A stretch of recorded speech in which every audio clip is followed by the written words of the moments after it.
जिज्ञासु मित्रों, बहुत बहुत अभिनंदन है, स्वागत है आप सभी का दिव्य सृजन में। प्रत्येक दिवस की भांति आज फिर हम यहाँ पर यह लाइव चर्चा का कार्यक्रम शुरू कर रहे हैं। और आज जो लाइव चर्चा का विषय है, भला ध्यान में भी आनंद हो सकता है। भला ध्यान में आनंद कैसे मिल सकता है? किसी महानुभाव का प्रश्न है कि भला ध्यान में आनंद कैसे मिल सकता है। उन्होंने कभी ध्यान किया नहीं, ध्यान की गहराई में उतरे नहीं, और फिर प्रश्न है कि भाई ध्यान में आनंद कैसे मिल सकता है। तो सही विधि से, सही तरीके से, और कोई सही से बताने सिखाने वाला हो तो उसके माध्यम से आप ध्यान सीखिए। ध्यान तक कैसे पहुंचना है, पहुंचिए वहां तक, तो आपको आनंद मिल जाएगा। यह तो एक प्रैक्टिकल तरीका है। लेकिन फिर एक प्रश्न ये उठता है कि ध्यान की अवस्था में आनंद क्यों है? ऐसा क्यों है कि हम ध्यान की अवस्था में आनंद का अनुभव करते हैं? ऐसा क्यों होता है? तो आज हम इस विषय को कई प्रैक्टिकल जो हमारे सामने जो सिचुएशंस हैं, जो हमारे सामने प्रैक्टिकल जो परिस्थितियां होती हैं, उस पर आधारित चर्चा हम आज करेंगे कि मनुष्य को ध्यान में आनंद मिले, कैसे मिले, और आनंद क्यों, ध्यान में आनंद क्यों मिल सकता है और कैसे मिल सकता है, और भला ध्यान में आनंद कैसे मिल सकता है, इसको हम आज समझेंगे। क्योंकि हम जिन सुखों का भोग करते हैं वो इंद्रियों से करते हैं, अपने सेंसेस से करते हैं। हम जिन सुखों का भोग करते हैं वो हम अपने इंद्रियों से, सेंस ऑर्गन से करते हैं। ठीक है? तो हम अपने इंद्रियों से सुखों का भोग कर रहे होते हैं। तो सुखों का जो भोग है वो इंद्रियों से संभव हो पाता है, हम इंद्रियों से भोग करते हैं। लेकिन इंद्रियों से, अब एक बात, प्रश्न यहां पर यह है कि सुख कहां पर है? क्या संसार की वस्तुओं में सुख है या इंद्रियों में सुख है? सुख कहां पर है? इंद्रियों में, या फिर सुख एक अवस्था है? अगर आप ये कहते हैं, एक उदाहरण जो हम बड़े ही आसानी से ले सकते हैं, हालांकि बाकी दूसरे उदाहरण भी लिए जा सकते हैं जो उसी की तरह है, क्योंकि एक उदाहरण ले लेने से बाकी सुखों के बारे में समझ पाना आसान हो जाता है। अगर आप ये कहते हो कि भोजन में स्वाद है, अगर आप ये कहते हैं कि भोजन में स्वाद है और स्वादिष्ट भोजन करने में बड़ा ही सुख मिलता है, क्या स्वादिष्ट भोजन करने में आपको सुख मिलता है? क्या स्वादिष्ट भोजन करने में आपको आनंद मिलता है? तो आप कहते हैं कि भोजन में स्वाद है और स्वादिष्ट भोजन करने में बड़ा ही सुख मिलता है, बड़ा ही आनंद मिलता है। लेकिन अगर कोई ऐसा व्यक्ति हो जिसका पेट भर गया हो, भोजन कर कर पेट भर गया हो, और उसे कोई कुछ भी खाने की इच्छा ना हो, उसके सामने अगर आप स्वादिष्ट भोजन रख दीजिए कि भाई हमने बड़ा ही स्वादिष्ट भोजन बनाया है, आप इसे खा लीजिए, तो वो बोलेगा कि नहीं, मेरा तो पेट भर गया है, तो फिर मैं तो नहीं खा सकता हूं। और मान लीजिए कि उसका पेट भरा हुआ है और उसके सामने स्वादिष्ट भोजन रख दिया गया और उसने खाया भी, तो क्या वो स्वाद का आनंद उठा पाएगा? क्या वो स्वाद का आनंद उठा पाएगा? क्या वो स्वादिष्ट भोजन का आनंद उठा पाएगा? हम खुद से विचार करें, खुद से सोचें। कई बार मैं ये कहता हूं, मैं बोलता हूं, सत्य पूछो, तो शास्त्र तो बस एक प्रमाण के रूप में हम प्रयोग कर लेते हैं, just like a testimony. Testimony कि भाई यहां पर ऐसा लिखा हुआ है। लेकिन जितनी भी बातें हैं, इस संसार का क्या सत्य है, ये दुनिया कैसे चल रही है, और सांसारिक सुखों का सत्य क्या है, अगर बारीकी से तुम जीवन को समझने का प्रयास करो, बारीकी से इस संसार को अपनी अनुभूतियों पर अगर हम लॉजिकली सोचे, मनन करें, चिंतन करें, और हमारे शास्त्र भी चिंतन मनन की ही प्रेरणा देते हैं। अरे वाह आत्मा श्रोतव्यो, मंतव्यो, द्रष्टव्यो, देखो, मनन करो, श्रवण करो। त्रिपुरा रहस्य में जब परशुराम जी अपने तर्कों को लेकर भगवान दत्तात्रेय के पास पहुंचते हैं तो वो कोई शास्त्र पढ़कर नहीं पहुंच रहे, वो दुनिया में जो चीजें घट रही हैं उसी के आधार पर बातें करते हैं। ये प्रकृति अपने आप में एक शास्त्र है, ये हमें अनेकों अनुभूतियां देकर अनेकों बातें समझा रही है। लेकिन जब हमारी आंखों पे पर्दा हो और हमने अपनी बुद्धि को रोक के रखा हो, हम सिर्फ मान्यताओं तक ही सीमित रहें, तो शायद हम नहीं समझ पाएंगे। और ये जो सनातन धर्म है ये प्रकृति का धर्म है, इसलिए इसमें प्रकृति का सम्मान है, इसमें प्रकृति की पूजा है,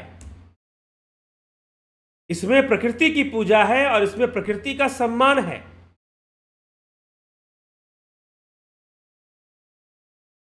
तो प्रकृति की पूजा, प्रकृति का सम्मान हमें क्यों है? क्योंकि सारी चीजें मुख्य रूप से ये प्रकृति ही कार्य कर रही है। अगर हम इसी को शास्त्र समझे और जानने की कोशिश करें तो बहुत सारी बातें समझ में आएंगी। तो फिर से एक प्रश्न उठता है, क्या भोजन में स्वाद है? क्या भोजन में सुख है? भोजन में कोई सुख नहीं है और ना ही कोई स्वाद है। स्वाद आपकी जिह्वा में है, जो टेस्ट है वो आपके टंग में है, टंग में। टेस्ट ग्लैंड्स हैं, टेस्ट बर्ड्स हैं, वो आपके जीभ पर होते हैं। और कितना भी स्वादिष्ट भोजन आपको दे दिया जाए, अगर आपका पेट भरा है तो वो स्वादिष्ट भोजन आपको सुख देने वाला नहीं है, बल्कि दुखी देने वाला है। अगर आपका पेट भरा है तो वो स्वादिष्ट भोजन आपको सुख देने वाला नहीं है, कितना भी स्वादिष्ट हो। वो स्वादिष्ट भोजन आपको सुख देने वाला नहीं है, आपको मात्र दुख देने वाला है वो स्वादिष्ट भोजन, क्योंकि आपका पेट तो पहले से भरा है। तो फिर सुख कहां पर है? वो कौन सी अवस्था है जहां सुख है? अरे भाई, भूख लगी थी आपको, और जब ज्यादा भूख लगी हो ना तो उस व्यक्ति को तो आप सूखी रोटी, नमक और एक मिर्च पकड़ा दो, सूखी रोटी, नमक और मिर्च दे दो, वो उसी से पेट भर लेगा, उसको वही स्वादिष्ट लगेगा। अगर भूख लगी हो तो उसी में अद्भुत स्वाद आना शुरू हो जाएगा। और अगर भूख नहीं लगी है, कितना भी स्वादिष्ट भोजन दे दो, वो भोजन आपको सुख प्रदान नहीं कर पाएगा, उल्टा आपके दुख का कारण बनेगा। उल्टा आप वजनदार महसूस करोगे, भारीपन महसूस करोगे, अपच, इनडाइजेशन के शिकार हो जाओगे, ओवर डाइट करोगे तो मोटे होने लगोगे, तो स्वयं बहुत सारी समस्याएं आपको आनी शुरू हो जाएंगी। तो भला भोजन में अगर सुख होता तो भोजन आपको हर परिस्थिति में सुख देता। अगर आप ये दावा करते हो कि भोजन में सुख है, भोजन में स्वाद है, तो फिर हर परिस्थिति में उसका सुख मिलना चाहिए, हर परिस्थिति में उसका स्वाद मिलना चाहिए। नहीं, क्योंकि सुख भी एक परिस्थिति है। सुख एक एक अवस्था है, आवश्यकता नहीं, अवस्था है, संतुलन की अवस्था। कितनी बार इस विषय पर मैंने चर्चा की है लोगों से, और कई लोग मुझे तर्क देते, नहीं ये संतुलन वाली बात समझ में नहीं आती, हमें तो भाई स्वादिष्ट भोजन मिलता। अरे किस परिस्थिति में स्वादिष्ट भोजन स्वादिष्ट लगता है? किस परिस्थिति में स्वादिष्ट भोजन स्वादिष्ट लगता है? पेट में जगह नहीं है तो फिर बढ़िया से बढ़िया स्वादिष्ट भोजन भी क्या सुख प्रदान करेगा आपको? कोई है ऐसा, कोई अगर किसी लगता है कि मैं बड़ा बुद्धिजीवी हूं तो भाई बता दो आप कि कैसे सुख प्रदान करेगा स्वादिष्ट भोजन। वो आपको सुख नहीं प्रदान करेगा, मात्र दुख ही प्रदान कर पाएगा, और आपका शरीर कभी उसे स्वीकार नहीं कर पाएगा, मन भी स्वीकार नहीं कर पाएगा। पेट तो भरा हुआ है तो मन कहां से स्वीकार करे, कितना भी स्वादिष्ट हो। हाँ, मन थोड़ा कहेगा चलो भाई स्वादिष्ट है तो चख लेते हैं, थोड़ा खा लेते हैं, क्योंकि मन शरीर की स्थिति पर निर्भर नहीं करता। इसीलिए मन पर यहीं पर तो पहला संशय होता है कि क्या मन शरीर का अंग है, और अगर मन शरीर का अंग है तो क्या उसे नहीं पता कि शरीर की क्या स्थिति है। मन को जो आदत पड़ जाती है वो पड़ जाती है, बिना शरीर की स्थिति देखे वो अपने आदत पर लगा रहता। किसी को शराब पीने की आदत पड़ गई तो मन लगा रहता उसमें। शरीर का भले ही नुकसान होता रहे, वो घर के बर्तन बेचकर भी शराब पी ले, जो शराबी बन चुका है। तो मन की अपनी ही स्थिति होती है, मन अपना ही अवस्था में रहता है। शरीर की अवस्था का कोई कदर ना करे वो। तो अगर मन के मते चल गए और अगर आपने पेट भरे होने पर भी भोजन कर लिया स्वादिष्ट भोजन के नाम पर, तो वो आपके सुख का कारण नहीं बल्कि दुख का कारण बनेगा, आपका संतुलन बिगाड़ देगा। और वास्तव में जो सुख है वो एक संतुलन की अवस्था है।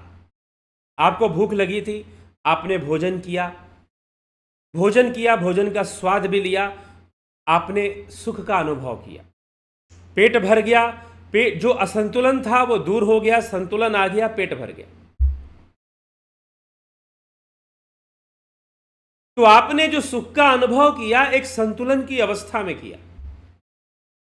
जहां संतुलन बनता है वहां आप सुख का अनुभव करते हैं, और जहां संतुलन बिगड़ेगा वहां आप दुख का अनुभव करेंगे।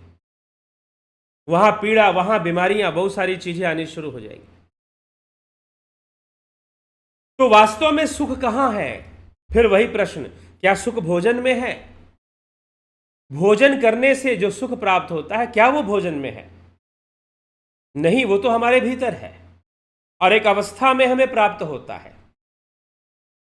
वो एक अवस्था में हमें प्राप्त होता है। तो अब हम आते हैं कि क्या भला ध्यान में भी आनंद मिल सकता है? अब ध्यान कैसी अवस्था है, ध्यान कौन सी अवस्था है, पहले हम ये समझे। मनुष्य का जीवन वृत्तियों के वशीभूत चल रहा होता है। कभी कोई वृत्ति उसके ऊपर हावी होती है, कभी कोई वृत्ति उसके ऊपर हावी होती है। कभी तामसी वृत्ति, कभी राजसी वृत्ति, कभी सात्विक वृत्ति उसके ऊपर हावी होती रहती है और वो कर्म करता रहता है। इन गुणों के वशीभूत कर्म करता रहता है, कर्मों को उत्पन्न करता रहता है, कर्मों का फल भोगता रहता है। ये उसके जीवन में चलता ही रहता है। अनेकों वृत्तियां हैं, अनेकों विचार, और इसी उधेड़ बुन में वो लगा रहता है। लेकिन अगर कोई उसे टेक्निक पता चल जाए कि ये जितना भी विचारों का तंत्र चल रहा है उसे कुछ देर के लिए बिल्कुल शांत कर दिया जाए, कुछ देर के लिए बिल्कुल शांत कर दिया जाए, तो फिर शांत होने से, जब अगर शांत हो जाएगा, वृत्तियां शांत हो जाएगी, तो जो अवस्था बनेगी वो ध्यान की अवस्था है। वो ध्यान की अवस्था है। तो वो जो ध्यान की अवस्था होगी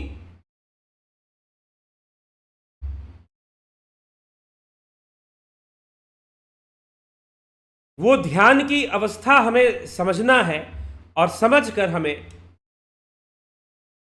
उस ध्यान की अवस्था में कौन सी अवस्था बनेगी, आत्म साक्षात्कार की अवस्था होगी, और उसमें शांति, उसमें सुख, उसमें आत्म संतुष्टि, क्योंकि आप अपनी आत्मा से जुड़ जाएंगे। वास्तव में मन को किसकी आवश्यकता है, हम इस पर भी विचार करेंगे कि मन को किसकी आवश्यकता है। बहुत सारी वृत्तियां हो, बहुत तरह का उधेड़ बुन हो, और ये लगा रहता है जीवन में। ठीक है, बच्चों को उतना महसूस नहीं होगा, थोड़े युवाओं को भी महसूस नहीं होगा, लेकिन एक समय बाद तो महसूस होता है कि कहीं ना कहीं वो अपने ही विचारों से, अपने ही वृत्तियों से परेशान है। कोई दूसरा उन्हें परेशान नहीं कर रहा, अपनी ही वृत्तियां उन्हें परेशान कर रही हैं, अपने ही विचार उन्हें परेशान कर रहे हैं। क्यों? क्योंकि वो अनावश्यक हैं। कई बार उनके सुख की कामना अनावश्यक है, और वो ये समझ नहीं पा रहे हैं वास्तव में सुखी होने की अवस्था क्या है।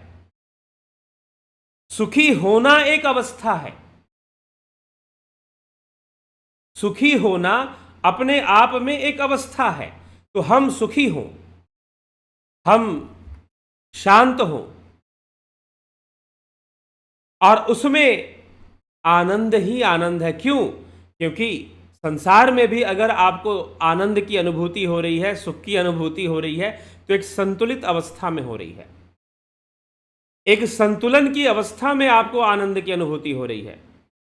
तो जब ध्यान हम करते हैं तो ध्यान योग के माध्यम से हम एक संतुलित मन की संतुलित अवस्था में पहुंचते हैं, जहां पर विचारों का जो गुणों का जो भेद है, कभी तमोगुण, कभी, क्योंकि गुण जो है सम अवस्था को प्राप्त करते हैं।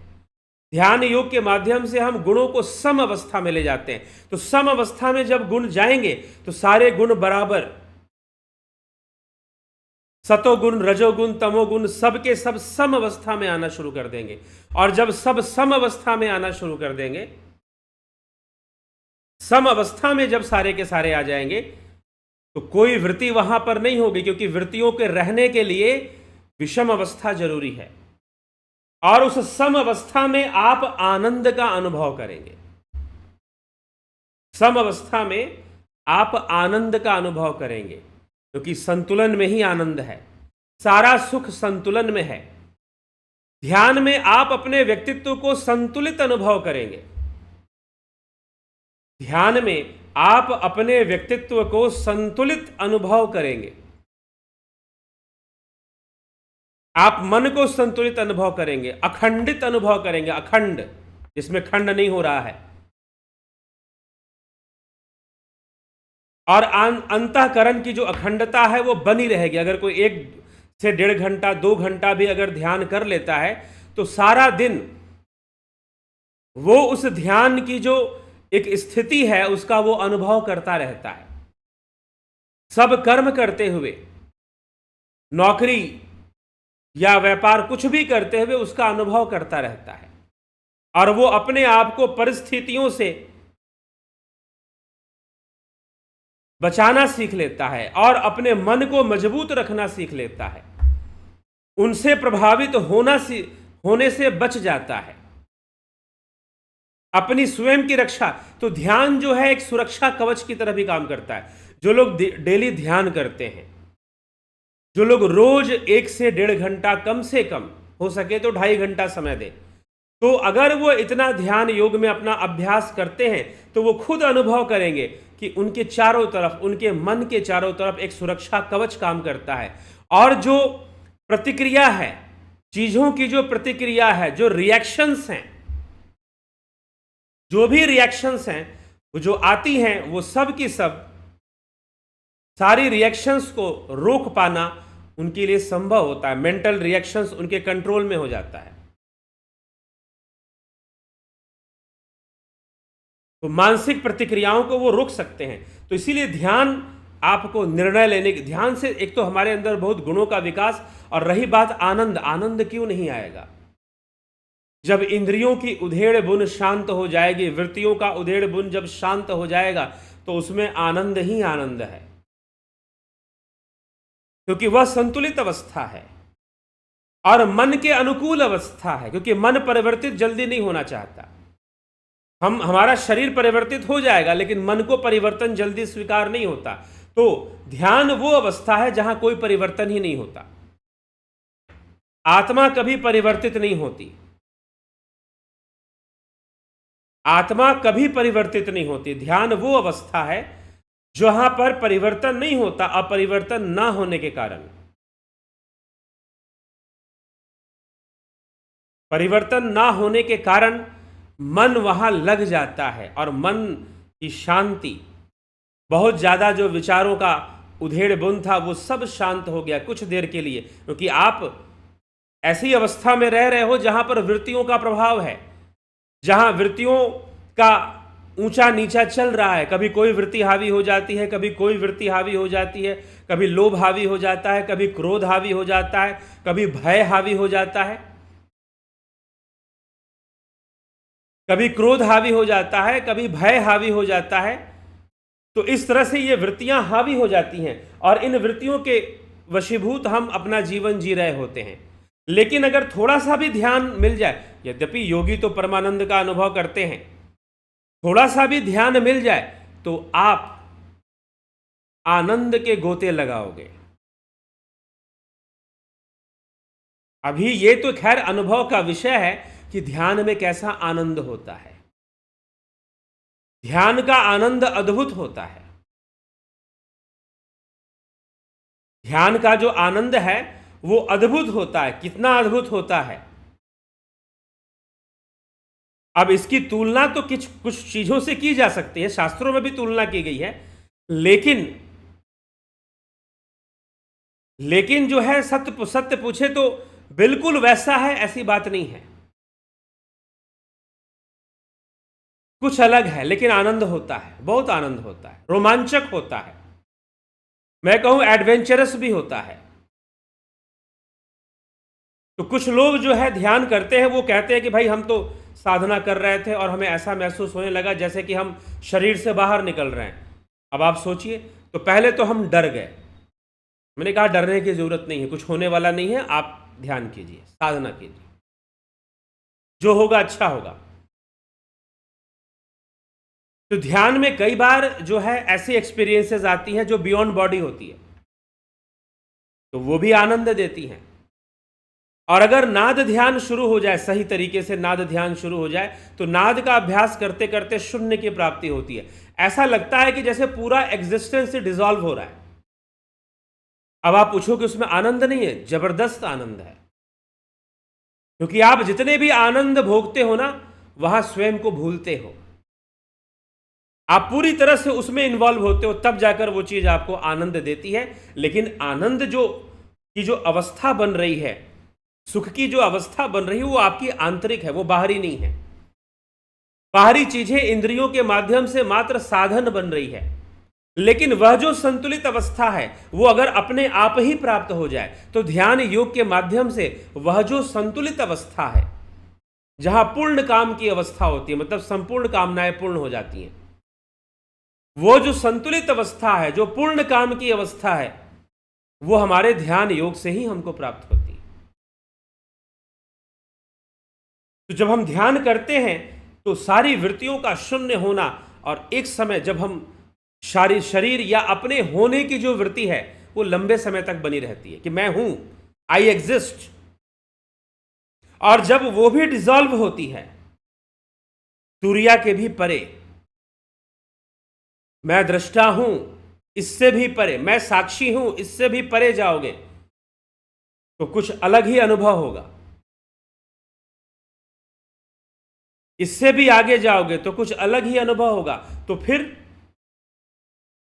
आप डिसॉल्व हो जाओगे, आपकी एग्जिस्टेंस डिसॉल्व होने लगेगी और इसका अनुभव होगा। इसको योगियों, स्वामी विवेकानंद ने भी अपने एक्सपीरियंस में ये बातें बताई हैं, लेकिन ये पर्सनल एक्सपीरियंस का विषय है। संपूर्ण वृत्तियों का शून्य होना और अंत में मैं हूं इस वृत्ति का भी शून्य होना, यह वृत्ति भी डिसॉल्व कर जाती है। श्वासें रुक जाएंगी, रोकना नहीं पड़ता, अपने आप रुक जाती हैं। फिर कहोगे नहीं, श्वासें रुकने से तो कष्ट होता है, दम घुटता है। श्वासें रुकने से कष्ट होता है, दम घुटता है, आप बोलोगे, क्योंकि आपका एक्सपीरियंस ये है। लेकिन जो ध्यान, अब पानी में लोग डूब जाते हैं, लेकिन नेचुरली क्या है, पानी आपको कभी डुबाता ही नहीं है। पानी आपको कभी डुबाता ही नहीं है। कभी देखा है कि कोई मरा हुआ व्यक्ति डूब रहा हो? नहीं। कभी देखा है किसी शव को, किसी डेथ बॉडी को डूबते हुए पानी में? नेवर। जबकि डेथ बॉडी का जो वेट है नॉर्मल वेट से ज्यादा होता है। अब आप कहोगे कि ऐसा कैसे? जी हां, जो डेथ बॉडी का जो वेट है वो नॉर्मल वेट से ज्यादा होता है। कभी आप इसको खुद से एक्सपेरिमेंट कर सकते हैं कि डेथ बॉडी का जो वेट होता है वो नॉर्मल वेट से ज्यादा हुआ करता है, लेकिन वो पानी में डूबता नहीं है। पानी हमें कभी डुबाता नहीं है। आप कहोगे ये कैसी बात है, लोग तो पानी में डूब के मर जाते हैं। लेकिन पानी नहीं डुबाता अपने आप में। क्यों? वो आपको बाहर फेंक देता है। हां, अब आपको मैनेज करना नहीं आता कि पानी के साथ कैसे मैनेज करना है। You don't know the skills. Swimming एक स्किल है, नहीं आता तो आप डूबेंगे, आपके मुंह में पानी जाएगा, आपके पेट में पानी जाएगा और आप डूबते चले जाएंगे। लेकिन फिर भी आप डूबेंगे नहीं, वो पानी आपको बाहर, भले ही किसी की मृत्यु हो जाए पानी अंदर जाने से, लेकिन पानी बाहर फेंक देगा। कुछ लोग स्विमिंग करते हैं, आपने देखा होगा, वो लेट जाते हैं पानी के ऊपर, बैक स्ट्रोक स्विमिंग करते हैं, बड़ा आनंद लेते हैं। सच पूछो तो अगर आप लेट जाओगे तो आपके दुनिया में कोई ऐसा लग्जरी बेड नहीं बना जो उतना लग्जरी फील करवा दे पानी के अंदर। तो लग्जरी फीलिंग, ओरिजिनल जो लग्जरी फीलिंग है वो ध्यान में आता है। ठीक है, जो किसी भी लग्जरी बेड, लग्जरी गाड़ी, लग्जरी चीजों से नहीं आने वाला, लेकिन जो ओरिजिनल लग्जरी फीलिंग है ना, वो आपको ध्यान में आना शुरू हो जाता है। ध्यान इतना आपको शांत कर देता है, जब सही ध्यान लगता है तो संपूर्ण विचार, जितना भी स्ट्रेस था हमारे न्यूरो सिस्टम पर, हमारे न्यूरो सिस्टम पर जितना भी लोड था, वो सब शांत हो जाता है। तो फिजिकल बॉडी भी हमें हल्का लगता है, मन भी हल्का हो जाता है और हम आनंद की अनुभूति करते हैं। अद्भुत आनंद। जो करता है वो खुद बोलता है कि अब संसार में कोई दूसरी वस्तु नहीं होगी जो इतना आनंद की अनुभूति करवा सके। ध्यान के अलावा संसार में कोई भी दूसरी वस्तु नहीं हो सकती है जो उस लेवल का सुख आपको दे सके, उस लेवल का आनंद आपको दे सके। अगर आप लग्जरी की बात करते हैं तो ध्यान से बढ़कर लग्जरी दूसरा क्या हो सकता है। और ध्यान खुद से किया जाता है। ध्यान करने के लिए हमें कोई सामान खरीदने की जरूरत नहीं है, कोई पैसे खर्च करने की जरूरत नहीं, सीखने की जरूरत है और अभ्यास करने की जरूरत है। तो ध्यान हम खुद से, हाँ, सीखना और जानना तो हमें पड़ेगा, क्योंकि हम टूटे हुए हैं। और जब हम टूटे हुए हैं तो हम उस वास्तविकता को ना समझते हैं ना जानते हैं, और वो स्वरूप का ध्यान है। हम स्वरूप की उपलब्धि करते हैं, आत्मज्ञान की उपलब्धि करते हैं। तो अद्भुत आनंद है। क्यों? क्योंकि वहां सारी वृत्तियां शांत हो जाती हैं, सारा उधेड़ बुन खत्म हो जाता है। आप कुछ देर के लिए ऐसी अवस्था में चले जाते हैं जो बिल्कुल शून्य है। वास्तव में वो शून्य नहीं है, वही सब कुछ है। वहीं पर हमारी शुद्ध चेतना है, अनबायस्ड कॉन्शियसनेस है। यहां पर जो हमारी कॉन्शियसनेस काम कर रही है सेंस ऑर्गन के साथ, उसमें सेंसरी बायसनेस है।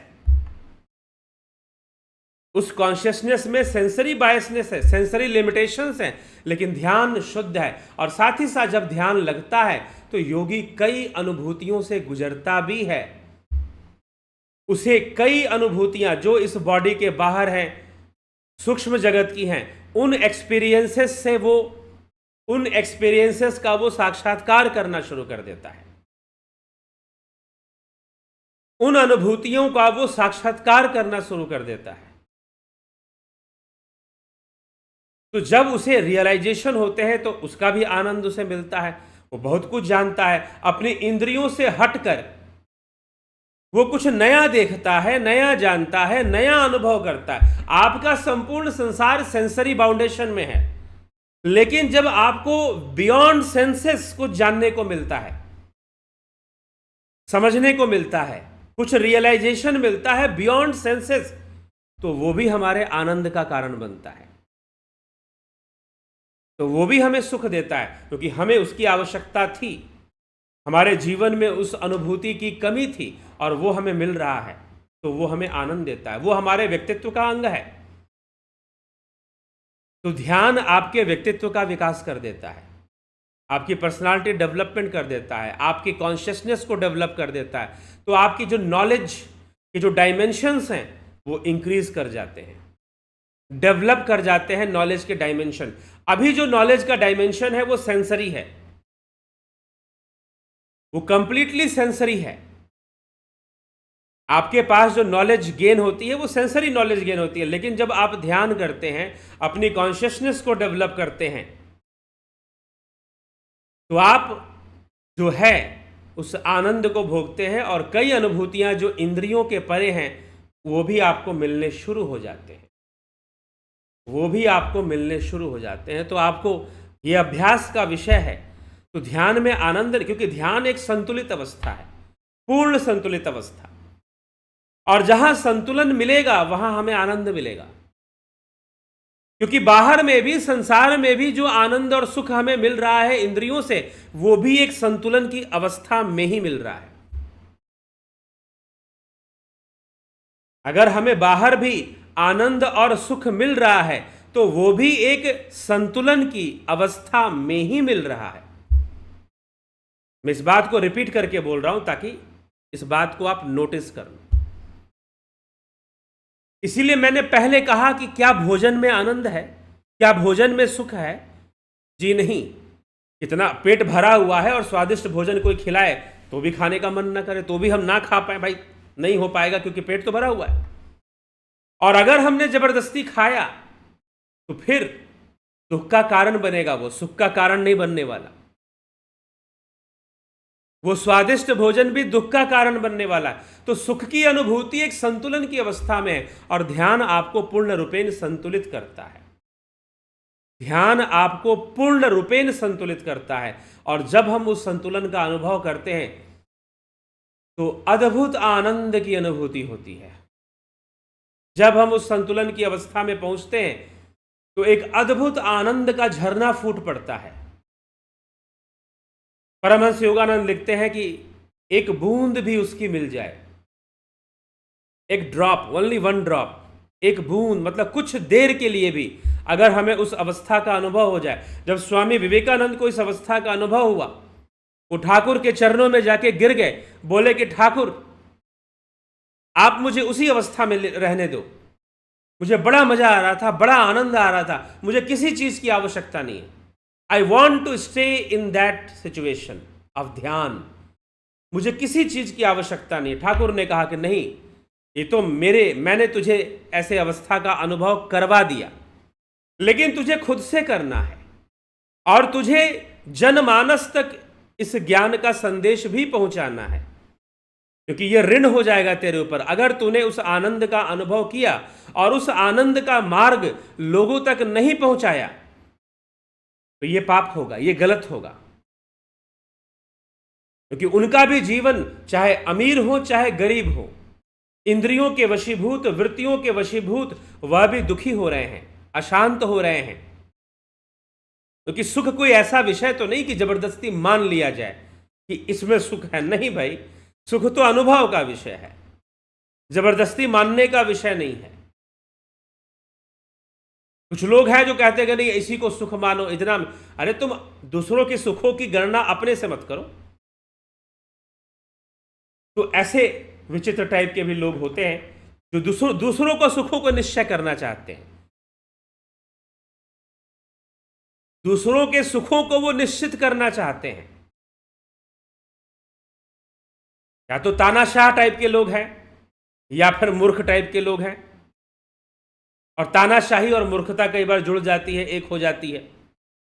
चलिए, तो वह जो आनंद है वह एक अवस्था है। संसार में भी जितना भी सुख मिल रहा है वास्तव में वो बाहर से नहीं मिल रहा, वो उसी आनंद का। मैं कहने का मतलब यह है कि सांसारिक सुख भी जो आप भोग रहे हैं वो उस आनंद का ही एक क्षणिक पार्ट मात्र है, एक उसी का भाग है। सुख कहीं बाहर नहीं है। स्वादिष्ट भोजन में कोई सुख नहीं है।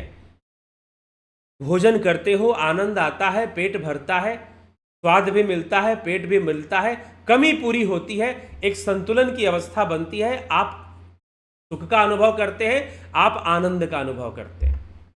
सारे इंद्रिय सुख ऐसे ही हैं, सारे इंद्रिय सुख ऐसे ही हैं, इसी प्रकार के हैं।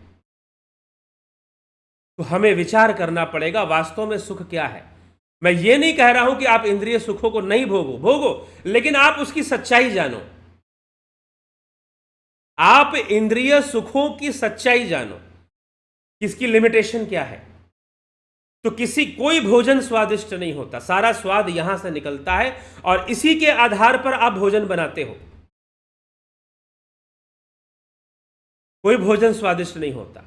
आपकी जिह्वा को जो अच्छा लगता है उसी के कैलकुलेशन को कर कर आप स्वादिष्ट भोजन बनाते हो और उन्हीं को खाते हो, या प्रकृति से भी लेते हो तो उन्हीं फलों को खाते हो जो स्वादिष्ट होते हैं, सुपाच्य होते हैं। ठीक है, तो यह आपको समझना पड़ेगा। तो ध्यान जो है एक अवस्था है, वही अवस्था जो आप बाहर से कभी कभी थोड़ा थोड़ा टुकड़े टुकड़े में जो सुख मिलता है ना, टुकड़े टुकड़े में जैसे सुख मिलता है, 10 रुपए की बिस्लेरी, 15 रुपए की बिस्लेरी का वाटर खरीद के जो पानी पीते हो, तो ध्यान उस सुख का झरना है। ध्यान उस सुख का झरना है, उस आनंद का झरना है। वो पूर्ण संतुलित अवस्था है और उसमें जाओगे तो उसकी एक बूंद भी मिल जाए तो परमहंस ने लिखा है, योगानंद ने लिखा है कि अगर एक बूंद भी मिल गई उसकी तो जीवन के मायने बदल जाएंगे, जीवन का पर्पस चेंज हो जाएगा और जीवन के मायने बदल जाएंगे। What is life? What do you understand by life? आपके जीवन के अर्थ ही बदल जाएंगे, मायने ही बदल जाएंगे। ध्यान वो अवस्था है, वो चमत्कार। आनंद, आनंद तो सुख का झरना है। मैं एक बार बात बताऊं, एक बार मेरी ट्रेन में यात्रा हो रही थी, दिल्ली से उत्तर प्रदेश में मुझे किसी कारण से जाना पड़ा और इमरजेंसी में जाना पड़ रहा था। किसी की मृत्यु हो गई थी तो इमरजेंसी में जाना पड़ रहा था और उत्तर प्रदेश में एक जगह पर दिल्ली से जा रहे थे और बाई लोकल ट्रेन जा रहे थे। लोकल ट्रेन में बहुत भीड़। ये अमरोहा एक जगह लगता है उत्तर प्रदेश में, आप लोग जानते होंगे, बरेली वाले रूट पर। तो उस तरफ जाना था और ट्रेन के अंदर बहुत भीड़ थी, बहुत ज़्यादा भीड़, और कोई टिकट रिजर्वेशन नहीं था क्योंकि इमरजेंसी में जा रहे थे। तो लोकल डब्बे में बैठ के जाकर बैठे तो वहाँ तो बहुत बुरा हाल, पूरा यूपी ही ट्रेन में बैठा हुआ था और यूपी वाले अंदाज में बैठा हुआ था। अब यूपी वाला अंदाज यूपी के लोग बहुत बढ़िया से जानते हैं, ठीक है। तो यूपी के अंदाज में एक के ऊपर एक लोग बैठे हुए थे, भीड़ इतनी थी और उसी में लोग गाली गलौज बहुत सारी चीज़ें चल रही थी, बहुत उधेड़ बुन था। हालांकि हमें सीट मिल गई थी और हम बैठ गए थे, लेकिन धीरे धीरे जो भीड़ बढ़नी शुरू हुई, वो भयानक भीड़ उस ट्रेन में बढ़ जाती है और कुछ स्टेशनों तक थोड़ी सी भीड़ रहती है, फिर धीरे धीरे भीड़ खाली भी हो जाती है, लेकिन बहुत भयानक भीड़ होती है। और फिर लोग जिनको सीट ना मिले, जिनको जगह ना मिले, जगह बनाने के लिए वो गालियां देना शुरू कर देते, एक दूसरे से झगड़ना शुरू कर देते। बड़ा विचित्र सा माहौल। अब उसमें जो है क्या किया जाए, व्यवस्था सुधार दें या क्या करें? बस एक ही उपाय था। मैं ट्रेन के अंदर उतना कैओस के अंदर मैं ध्यान में बैठ गया। कुछ देर के लिए मुझे लगा कि ट्रेन तो है ही नहीं, यहां पर कोई भीड़ भाड़ नहीं है। मन की ऐसी स्थिति बनने लगी, पता चल रहा था, मन को पता चल रहा था कि हाँ बाहर भीड़ भाड़ है, बड़ा कैओस है, बड़ा लोग चिल्ला रहे हैं और बड़ी अजीब से बातें कर रहे हैं। ठीक है, लेकिन ध्यान ने मुझे सेपरेट कर दिया, सारी अवस्थाओं से सेपरेट कर दिया, अलग कर दिया। रास्ता कैसे कटा पता भी नहीं चला। तो ध्यान हाँ, जहां पर हम कुछ चीजों को सुधार सकते हैं वह सुधार लेना चाहिए, लेकिन जहां सुधार नहीं सकते हैं, और प्रकृति की अपनी एक सीमा है, इंद्रियों की अपनी एक सीमा होती है। एक सीमा के बाद कोई भी सुधार, कुछ भी सुधार पाना संभव नहीं होता, कोई भी सुधार ला पाना संभव नहीं होता। तो वहां पर योगी अपने ध्यान से शक्ति को प्राप्त करते हैं, और ध्यान से शक्ति प्राप्त करने वाले योगी अद्भुत होते हैं। तो इसलिए उनका जीवन भी, तो इसलिए मैं कह रहा हूं कि ये जो ध्यान है, इसमें आनंद की जहां तक बात है, तो ये आनंद का झरना है। इसमें इतना आनंद है कि इसकी कल्पना नहीं की जा सकती, आप एक कल्पना के बाहर है। ध्यान में होने वाली अनुभूतियां आपकी कल्पना के बाहर होती है, बियॉन्ड इमेजिनेशन। आप इमेजिन भी नहीं कर सकते कि ऐसी स्थिति बन सकती है, ऐसी अवस्था का अनुभव हो सकता है हमें ध्यान करने में। इसीलिए ध्यान, भला ध्यान में आनंद, वहां तो इंद्रियां, वहां तो हमने वृत्तियों, किसी ने पूछा कि हमने तो वृत्तियों को ही शांत कर दिया, तो वहां फिर सुख कहां से मिलेगा? अरे वहां सुख ही सुख है, वास्तविक सुख का अनुभव वहीं पर होता है, वो इंद्रियों के माध्यम से नहीं मिल रहा है, वहां इंद्रिया माध्यम बिल्कुल भी नहीं है, वहां तो बस मन और मन का लय है, मन और मन का लय है, उस लय में आनंद है, जो लय होता है ना उसमें आनंद है, क्योंकि आत्मा स्थिर तत्व है, तो मन वहां टिकना शुरू कर देता है। संसार की चीजें बदलती रहती हैं और मन दुखी होता रहता है, ये परिवर्तन हो गया तो मन दुखी, वो परिवर्तन हुआ तो मन दुखी, लेकिन आत्मा शांत है, उसमें परिवर्तन नहीं है। जब आत्म स्थिति बन जाती है तो वहां आनंद का झरना फूट पड़ता है और परमानंद की अनुभूति शुरू हो जाती है। इसलिए उपनिषद कहते हैं एक जो सुख है वो उस ध्यान की अवस्था में है। ये अन्य अपि देवता भक्ता जनता श्रद्धा अन्विता, कृष्ण ने ऐसे कहा है। देवता भी वृत्ति रूप होते हैं और वह जो परमानंद है वही परमात्म स्वरूप है। इसीलिए देवताओं की पूजा से भी मनुष्य को वो सुख नहीं मिल सकता जो ध्यान में है। इसलिए भगवान कहते हैं कि यन्नपि देवता भक्ताय जनता श्रद्धा अन्विता ते अपि मामेव कौन्तेय जनते अविधि पूर्वकम। जो परमात्म स्वरूप है वह आत्म स्वरूप ही है, वो हमसे डिफरेंट नहीं है, हमसे अलग नहीं है। यही श्रीमद् भगवद गीता ने इस पॉइंट को उठाया है, लेकिन मूर्खतापूर्ण जो लोग हैं वो भगवद गीता का कुछ और ही प्रयोग कर लेते हैं। कुछ लोग तो ऐसा कह देते हैं नहीं वो कृष्ण नहीं थे, वो तो शिव थे, और हाँ कोई उनके पास प्रमाण नहीं है लेकिन उनकी मान्यता है। तो जहां जहां ईश्वर मान्यता है वहां वहां अंधविश्वास आना शुरू हो जाता है और वहां कोई विकास संभव नहीं होता, स्वयं का विकास भी संभव नहीं होता। तो जो ध्यान है, उपनिषद यही बात कहते हैं, एकम रूपम बहुधा यह करोति तमातमस्थम ये अनुपश्यन्ति धीरा इस्तेसाम सुखम शाश्वतम नेत्रेशाम। इस्तेसाम सुखम शाश्वतम, शाश्वत सुख है वो, शाश्वत सुख। तो जो ध्यान योगी हैं और जब उन्हें ध्यान योग का आनंद मिलना शुरू हो जाता है, हाँ एक बात जरूर है कि शास्त्र उन्हें प्रेरणा देते हैं या ऋषि मुनि या गुरुजन उन्हें प्रेरणा देते हैं कि तुमने जो आनंद पाया है तुम इसके लिए कार्य करो और लोगों तक पहुंचाओ, लोगों को बताओ कि ऐसा आनंद का झरना तुम्हारे भीतर है, कहीं बाहर नहीं है, तुम्हें वहां तक पहुंचना है। लेकिन उस झरने तक पहुंचने के पहले बहुत सारे आवरण हैं, उन आवरण को हटाना है। वृत्तियों का आवरण है, उन वृत्तियों का आवरण हटाना है।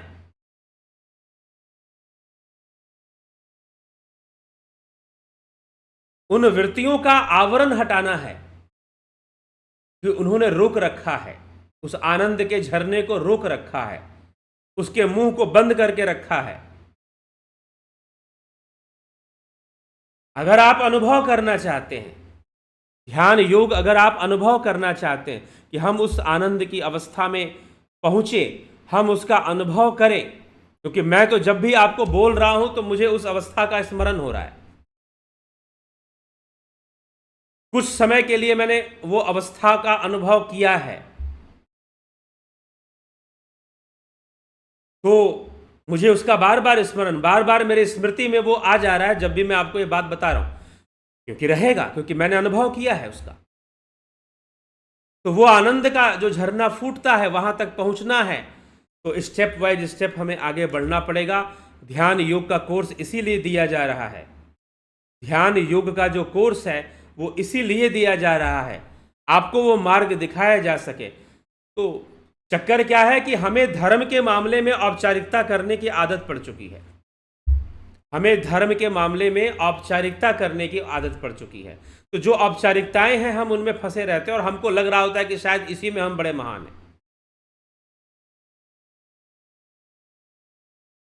इसी में हम बड़े महान हैं। तो ध्यान कीजिए और ध्यान योग का आनंद उठाइए। ये आनंद का विषय, लेकिन शुरुआत में आनंद मिल जाएगा ये मैं भी नहीं कहता, लेकिन हाँ, करते रहोगे तो आनंद मिलेगा ही मिलेगा, नहीं मिलने का प्रश्न नहीं उठता। अब गड्ढा खोदो, किसी का पानी जल्दी निकल जाएगा, किसी का पानी देर से निकलेगा, ये होगा। गड्ढा आप खोदिए तो किसी का पानी जल्दी निकल जाएगा और किसी का पानी देर से निकलेगा, लेकिन जो खोदेगा वो पानी तक पहुंचेगा। ठीक है, वो पानी तक पहुंचेगा, समय लग सकता है, लेकिन वो आनंद का झरना फूटता है। मैं कहूं कि मैंने भी उस आनंद के झरने की बूंदें ही मुझे मिली हैं, मैंने भी अभी खुलकर उसका आनंद नहीं उठाया, लेकिन ध्यान आगे बढ़ेगा और खुलकर आनंद भी मिलेगा। अभी तो बूंदें ही मिली हैं और बूंदों से ही मन भरा हुआ है। बूंदों ने ही ऐसा अनुभव करा दिया है कि लगता है कि वाह, ऐसा भी हो सकता है क्या, यह भी संभव है क्या। जी हां, तो ध्यान, मैं तो कहता हूं ध्यान खुद ही आनंद स्वरूप है। यह मेरा व्यक्तिगत अनुभव है, ध्यान आनंद स्वरूप है, लेकिन अभ्यास, प्रैक्टिस करनी पड़ेगी वहां तक पहुंचने के लिए। लोग माउंट एवरेस्ट पे चढ़ जाते हैं, माउंट एवरेस्ट का दृश्य देखने के लिए, लेकिन कई कठिनाइयों से गुजरकर तुम ध्यान ही कर लो। ध्यान योग में भी कठिनाइयां हैं, कष्ट है, तप है। हाँ, किसी के पिछले जन्म की साधना संपत्ति अच्छी होती है तो वो बेचारा जल्दी ही चल पड़ता है, तीव्र गति से उसकी उन्नति हो जाती है। फिर लोग कहते हैं कि भाई ये तो बड़ी जल्दी ही आगे बढ़ गया, हम तो इतने सालों से कर रहे हैं। वो साधना संपत्ति लेके आया है। जो साधना संपत्ति लेकर आते हैं वही सही मार्ग भी दिखा पाते हैं। तो साधना संपत्ति बनेगी कैसे? साधना संपत्ति बनेगी ही ध्यान करने से, रेगुलर अभ्यास करने से, प्रैक्टिस करने से। डेली प्रैक्टिस करेंगे तभी साधना संपत्ति बनेगी। ठीक है, तो ध्यान योग का कोर्स ज्वाइन कीजिए और लाभ उठाइए। प्राकृतिक चिकित्सा का भी कोर्स होता है, यह आपके स्वास्थ्य के लिए है, शारीरिक स्वास्थ्य को, शरीर को संतुलन की अवस्था में रखिए, डिटॉक्सिफाई कीजिए प्राकृतिक चिकित्सा के कोर्स। दर्शन का कोर्स भी कर सकते हैं आप, योग शिक्षक का कोर्स भी ज्वाइन कर सकते हैं, अभी समय है, ज्वाइन कर सकते हैं आप।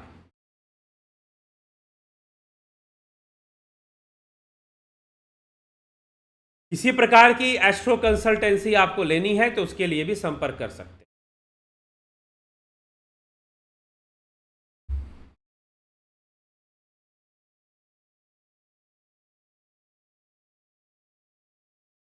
ठीक है, अग्नि में बुद्ध पुस्तक प्राप्त करना है तो प्राप्त कर सकते हैं, इसे सीधा हमसे खरीद सकते हैं या फिर अमेजन पर भी उपलब्ध है, वहां से भी आप प्राप्त कर सकते हैं।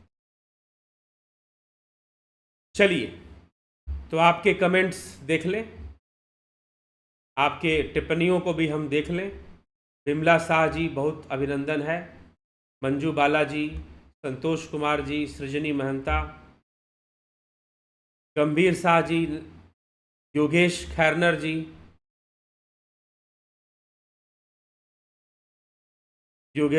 जी, नरेंद्र माकुड़े जी, नथु सिंह जी, रतन सिंह जी, लवकुश वर्मा जी, गुमाना राम चौहान जी, रूपलाल विश्वकर्मा जी, प्रेम सागर यादव जी, चित्रंजन बरुआ जी, आशा रानी जी, सविता नायक जी, ज्ञानेंद्र भाटी जी,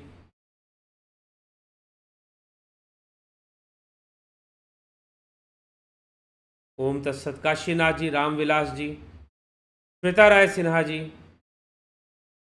अमन कक्कर जी, सविता नायक जी,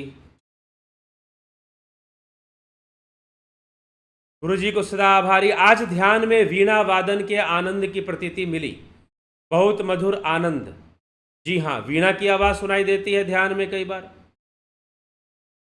ठीक है, शंख की ध्वनि सुनाई देती है, नाद का अनुभव है, होता है। तो जो लोग ध्यान योग करते हैं तो उनको ये अनुभूतियां आती हैं। वीणा की आवाज ध्यान करते, कहीं से बाहर वीणा नहीं बजती, अंदर ही अंदर सुनाई देना शुरू हो जाता है, अंदर ही अंदर सुनाई देना शुरू हो जाता है। वीणा की ध्वनि, और फिर वो हमें शून्य में ले जाता है। स्मिता सावंत जी, विनोद कुमार सुद, प्रभुदत्त शर्मा जी, सतीश मास्टर जी, राजू पाल जी, नीति सिन्हा जी, अनुज सिंह जी, शर्मा मनोज, शिखर शर्मा, पोष प्रकाश शर्मा, आशा रानी जी, बहुत अभिनंदन है।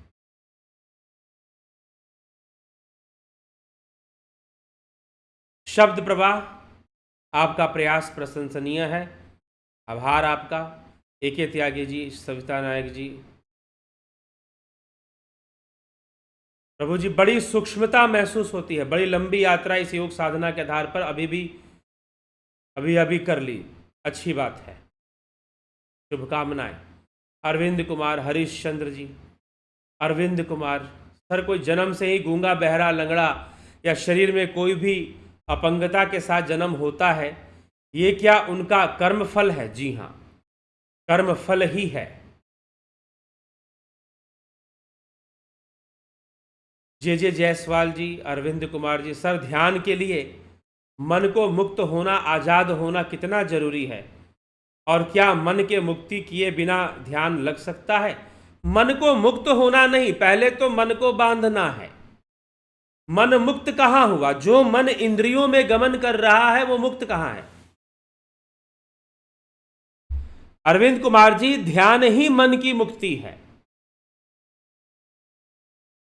नहीं, मन तो इंद्रियों के बंधन में काम कर रहा है, और जो मन इंद्रियों के बंधन में कार्य कर रहा है उस मन को मुक्ति कहां पर है, ये बताइए। तो जब ध्यान होगा तो मन की मुक्ति होगी, वहां मन एंजॉय करेगा, इसलिए तो वहां आनंद है। ध्यान में उसके मन के सारे इंद्रिय बंधन खत्म, इसीलिए वहां आनंद मिल रहा है, क्योंकि वहां मुक्ति है। नहीं तो संसार में इंद्रियों का बंधन है, और इंद्रियों के बंधन को मुक्ति नहीं कही जा सकती है। जब आप मन की मुक्ति की बात कर रहे हैं तो पहले मुक्ति को समझिए कि भाई मन की मुक्ति किस अवस्था में है। ध्यान की अवस्था में ही मन की मुक्ति है।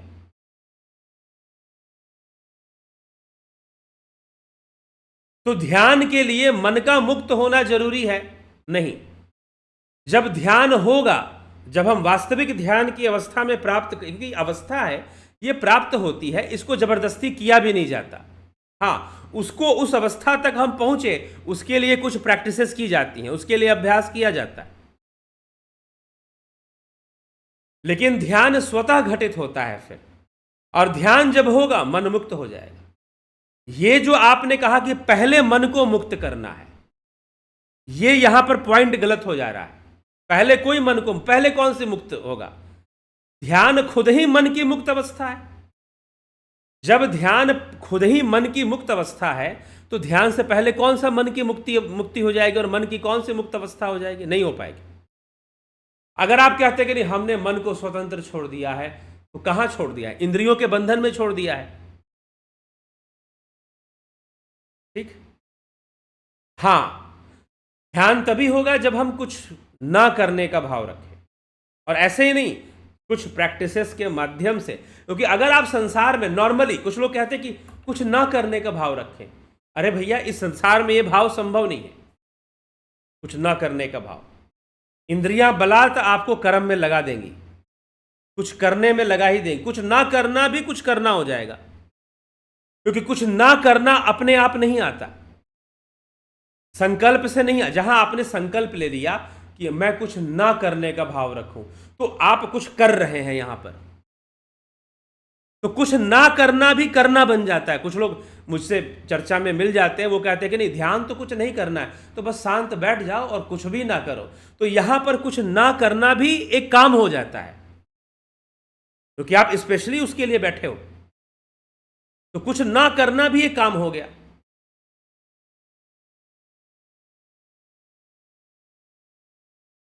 ठीक है,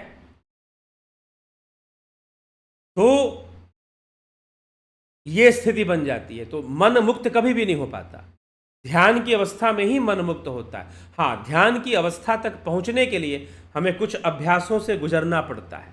चित्तवृत्ति निरोध के लिए हमें अभ्यास करना पड़ता है। अरविंद कुमार जी, ध्यान में हैं कैसे जाने? हम ध्यान में हैं, ये खुद ही पता चलेगा। हम भोजन कर रहे हैं, हमारा पेट भर गया और हम संतुलन का अनुभव कर रहे हैं, आनंद का अनुभव कर रहे हैं। कोई बाहर से सर्टिफिकेट देने नहीं आएगा, कोई बाहर से बताने नहीं आएगा। आप खुद ही अनुभव करोगे, खुद ही आनंद उठाओगे। खुद का अस्तित्व एक बता सकता हूं, जब ध्यान करते हुए, अभ्यास करते हुए एक ऐसी अवस्था बने कि जहां ऐसा लगे कि मेरा अपना ही जो अस्तित्व है, श्वासें भी वहां रुक जाती हैं, ब्रीथ एकदम बिल्कुल शांत हो जाती है, ब्रीदिंग जो है, और लगे कि बस मेरा अस्तित्व ही खत्म हो रहा है, मैं तो डिसॉल्व हो रहा हूं। कल्पना नहीं है, ये होना लग जाता है और श्वासें वहां बिल्कुल स्टिल हो जाती है, श्वासें रुक जाती हैं। ऐसी अवस्था में वहां होता है आनंद, वहां आनंद का झरना फूटता है, आपको मिलता है और आप अनुभव करते हैं। तो जब ऐसा अनुभव हो तो समझो कि आप ध्यान में लीन हो रहे हैं। ठीक है। करण अर्जुन का भाई तो सूद पुत्र, यह कोई आध्यात्मिक विषय नहीं है। सर्वप्रथम लवकुश जी, यह कोई धार्मिक विषय भी नहीं है, यह कोई आध्यात्मिक विषय भी नहीं है। और अगर इन सब बातों को धर्म समझते हैं तो अभी आपको नहीं पता कि धर्म क्या है। करण अर्जुन का भाई है तो सूद पुत्र, कथा कहानियों से बाहर निकलिए। और जिन लोगों को कथा कहानियां ही धर्म लग रहा है, वो अभी उन्होंने ना तो उन्हें शास्त्रों का ज्ञान है, ना कोई उनको समझाने वाला मिल रहा है। तो हम यहां कथा कहानियों की कोई चर्चा कर तो नहीं रहे हैं। अब करण अर्जुन का भाई है तो सूद पुत्र कैसे हुआ, आप पढ़िए, महाभारत पढ़िए, आपको पता चलेगा, अध्ययन कीजिए। लेकिन यहां पर मनुष्य का जीवन सुखी कैसे बने, मनुष्य के जीवन का रहस्य कैसे प्रकट हो, हम तो उन विषयों पे चर्चा यहां ज्यादातर किया करते हैं। तो ये जो प्रश्न है, ये कोई आध्यात्मिक प्रश्न तो बिल्कुल भी नहीं है। साधना कीजिए और उसमें कोई तकलीफ हो रही है तो बताइए। ठीक है। तो हर प्रश्न का उत्तर दूं ये मैं जरूरी भी नहीं समझता, और कई जगहों पर मुझे अज्ञानी बने रहना ही अच्छा लगता है। तो जो है प्रश्न, चर्चा कुछ और चल रही है, प्रश्न कुछ और पूछ रहे हैं। विमला शाह जी, सीताराम माली जी, विनोद कुमार शर्मा,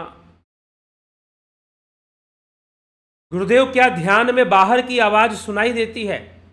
जी सुनाई दे सकती है, देती है सुनाई, लेकिन उसका रिएक्शन नहीं होता। एक ऐसी, जैसे कि अभी मैंने ट्रेन की घटना बताई कि मैं उसमें ध्यान में बैठ गया और सारी चीज़ों से अपने आप को डिस्कनेक्ट कर दिया। जी हाँ, सारी आवाज़ सुनाई दे रही है, लेकिन उसका जो रिएक्शन होना चाहिए माइंड पर, वो रिएक्शन नहीं हो रहा है।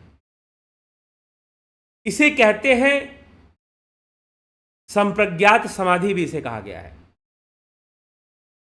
बाहर की अनुभूतियां होंगी, लेकिन उनका जो अंतःकरण में उनका जो प्रतिक्रिया होनी चाहिए, वो प्रतिक्रिया रुक जाती है। बाहर की अनुभूतियां फिर भी होती, फिर और स्टेप आगे बढ़ने पर बाहर की अनुभूतियों से भी मन हट जाता है,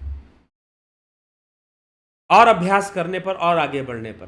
तो ऐसी अवस्था बनती है जहां पर बाहर की अनुभूतियां हो रही होंगी, लेकिन उनकी जो प्रतिक्रिया है, उनका जो रिएक्शन है, वो आपके मन पर नहीं होगा। और उसके बाद की आगे की स्टेज और भी है। ठीक है।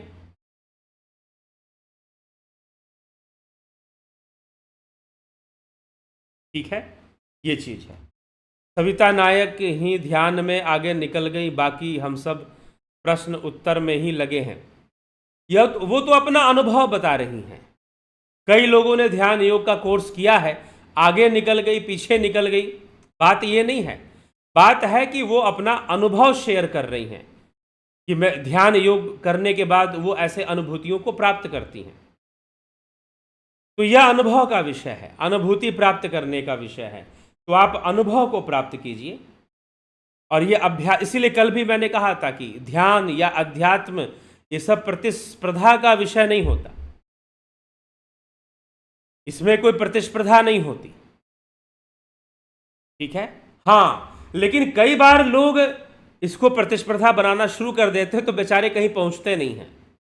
मुझे एक बहुत पहले एक साधक मुझे मिले थे, लगभग इस बात को 13 वर्ष हो गए, 13 वर्ष से ज़्यादा ही, हाँ 13 से 15 वर्ष हो गए। मुझे एक साधक मिले एक आश्रम के अंदर, उनकी मैं कहानी बताता हूं क्या हुआ उनके साथ। तो वो जो थे 8-8 घंटा 9-9 घंटा पूरी रात ध्यान में बैठे रहते थे। कई बार मैंने भी ऐसा कई बार अभ्यास किया है कि 8-8 घंटा 9-9 घंटा बैठ रहे हैं, साधना कर रहे हैं। तो वो बैठे रहते थे 9-9 घंटा, 1 गिलास दूध पीते थे बस। दिन भर में 2 गिलास दूध और कोई अन्न का सेवन नहीं, कुछ भी नहीं, सूख के पतले भी हो गए थे।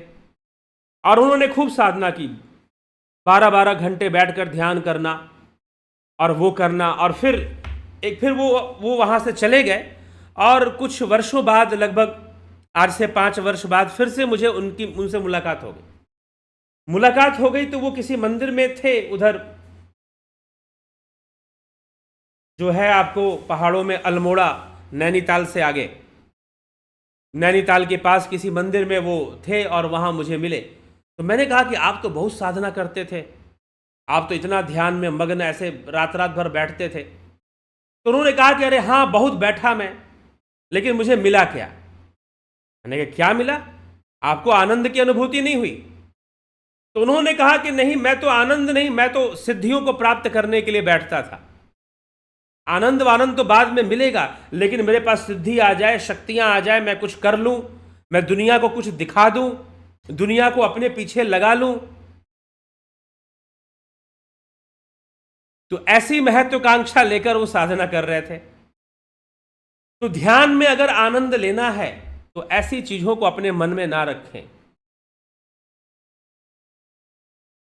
मिटने की इच्छा रखें कि मुझे तो मिटना है, मुझे तो डिसॉल्व होना है, मुझे उस आत्मा को जानना है और उसमें मुझे डूबना है। लेकिन सिद्धियों की कामना कि मैं तो, वो भाई साहब, अगर वो आदमी बिल्कुल ध्यान नहीं करता, सब छोड़ दिया उसने, कि अब मैं कुछ भी नहीं करता, ठीक है, अब मैं कोई ध्यान योग नहीं करता, कुछ भी नहीं करता। मैंने कहा कमाल के व्यक्ति हैं आप, मतलब कि सिर्फ नौटंकी थी सारी चीजें। तो धीरे धीरे, इसलिए भगवान कृष्ण ने शनैः शनैः गीता, श्रीमद् भगवद गीता के 6ठे अध्याय में, कैसे कोई विकसित होगा ध्यान के मार्ग पर, शनैः शनैः श्लोक आता है, शनैः शनैः करके। मुझे याद नहीं है क्योंकि मैं रटता नहीं हूं, हाँ, लेकिन कई श्लोकों को पढ़ते पढ़ते मुझे याद हो गया है तो मैं बोल देता हूं। तो वहां पर भगवान कृष्ण ने लिखा है कि कैसे आपका ध्यान योग में विकास होगा।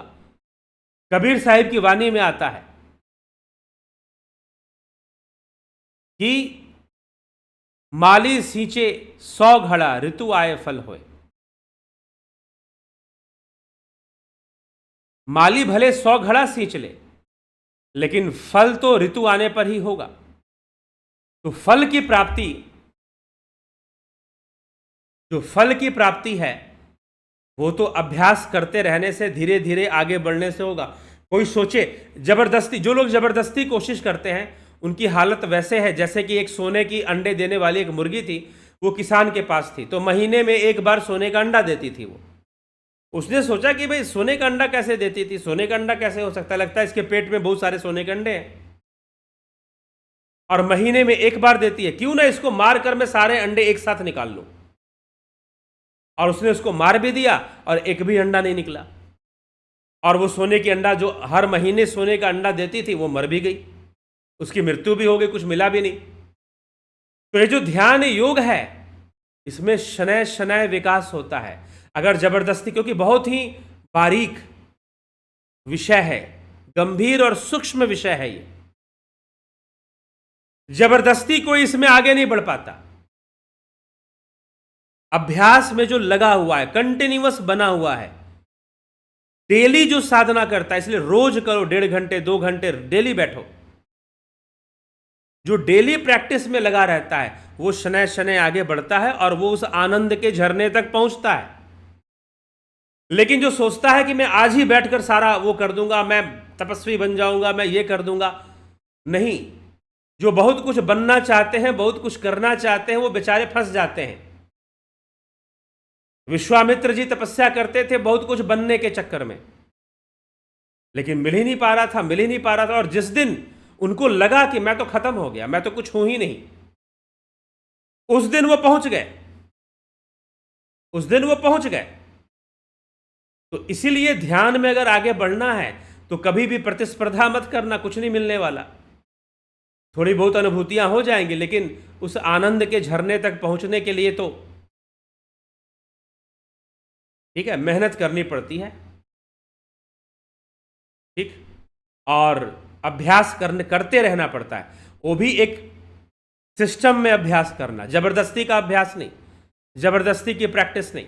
कोई बोले कि मैं आज ही बैठूं और मैं जो है गाना गाना शुरू कर दूं, बिल्कुल तानसेन बन जाऊं एक ही दिन में, तो कोई एक दिन में तानसेन थोड़ी ना बन जाता है। शनय शनय रोज का अभ्यास। संगीतकार जो होते हैं, म्यूजिशियन जो होते हैं, डेली प्रैक्टिस करते हैं तो गले में निखार आती है, फिर वो अच्छी गायकी कर पाते हैं। लेकिन आप कहोगे कि नहीं बस आज ही बैठूं और सारा बहुत बड़ा संगीतकार बन जाऊं, तो ये पॉसिबल नहीं है, ये संभव नहीं है, और ध्यान तो बिल्कुल संभव नहीं। तो आपको अभ्यास, शनय शनय अभ्यास करना पड़ेगा। और स्किल्स, ध्यान भी स्किल है जैसे संगीत, तो इसमें थोड़ी स्किल्स को डेवलप करना पड़ेगा। सही बताने वाले होने चाहिए। कई बार लोग सिर्फ भगवान देखने के चक्कर में होते हैं। कुछ संस्थाएं हैं जो कहती है कि आओ भगवान देख लो, आओ भगवान देख लो, तो कई बार वो सही स्किल्स बताती ही नहीं है, आपको सही तरीका बताया भी नहीं जाता। ऐसे भी मैंने देखा है ध्यान के नाम पर। ठीक है, तो सही स्किल, सही तरीका जब होता है और सही रास्ता जब मिलता है और किसी योगी का सपोर्ट मिल जाता है, तो फिर वो ध्यान आगे बढ़ता है। चलिए, सब अनुभव नहीं शेयर कर रहे हैं, और भी सदस्य ग्रुप में हैं। जी हाँ, अनुभव शेयर करना चाहिए।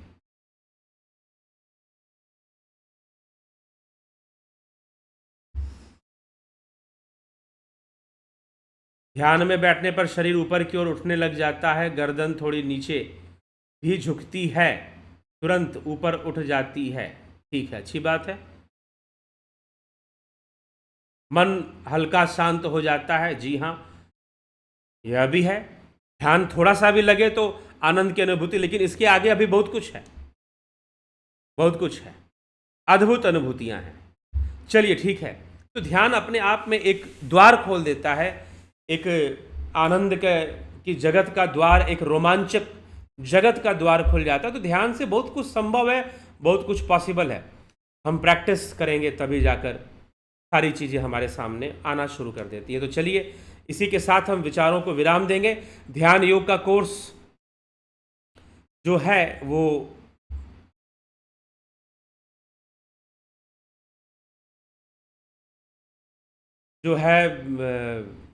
ध्यान योग का कोर्स 20 जून से शुरू हो रहा है।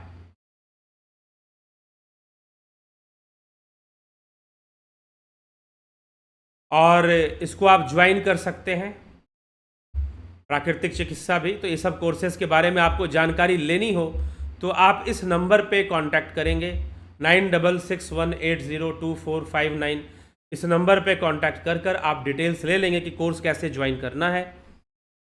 ठीक है, तो इस तरह से आप इसका लाभ उठाएंगे। तो चलिए, इसी के साथ विराम देंगे। सही बता देंगे तो उनकी कौन सुनेगा और उनकी दुकान कैसे चलेगी। ठीक है, वो एक अलग टॉपिक है, एक अलग विषय है, जहाँ पर कुछ मैनिपुलेटेड नॉलेज दी जाती है। चलिए ठीक है, आगे हम बढ़ते हैं और कल फिर मिलते हैं 9 PM लाइव चर्चा में। बहुत बहुत आभार आप सभी का, और इसी के साथ विराम देते हैं। ओम तत्सत।